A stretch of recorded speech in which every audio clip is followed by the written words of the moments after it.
story of Kenny has previously been brought up. But how does this have to do with this bill? Although we feel horrible about a teen losing his life, it doesn't mean this bill could have saved him. The bill addresses curfew, seatbelts, and passengers. The affirmative hasn't addressed how life could have been saved because of enforcing this bill. We are aware of the deaths, tragedies, and the losses that families experience every year because of car accidents. But accidents are just that, accidents. House Bill 204 will not prevent them, but only postpone them. This bill contains too many loopholes to be followed effectively and safely. It has been proven that 17-year-old drivers have a higher fatal crashes stated by the AAA Foundation. From the years 2005 to 2010, there were 3,667 16-year-old drivers and 5,911 17-year-old drivers involved in fatal crashes. Nearly 2,000 more 17-year-olds were involved in a fatal accident than 16-year-olds. The bill states, no holder of a probationary driver's license who has held the license for less than 12 months may have more than one passenger, and any such passenger shall be 21 years of age or older.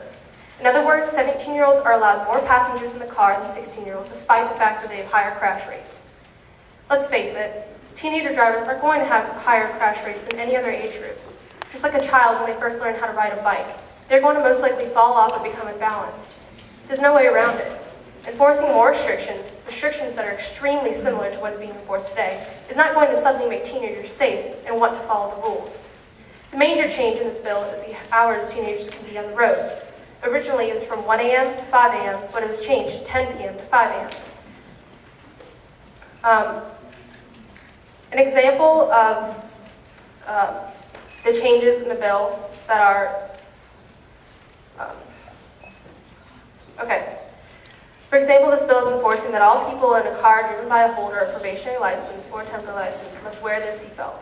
This is being enforced now for 16-year-old drivers and younger.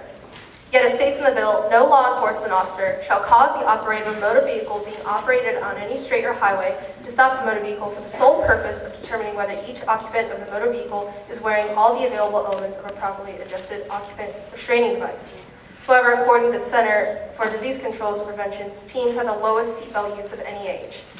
There are also exceptions for curfew, including emergencies, school events, and driving to and from work, which also made us question, if they are serious about this law, why make so many exceptions? Most of the time, kids are on the roads for school or work anyways.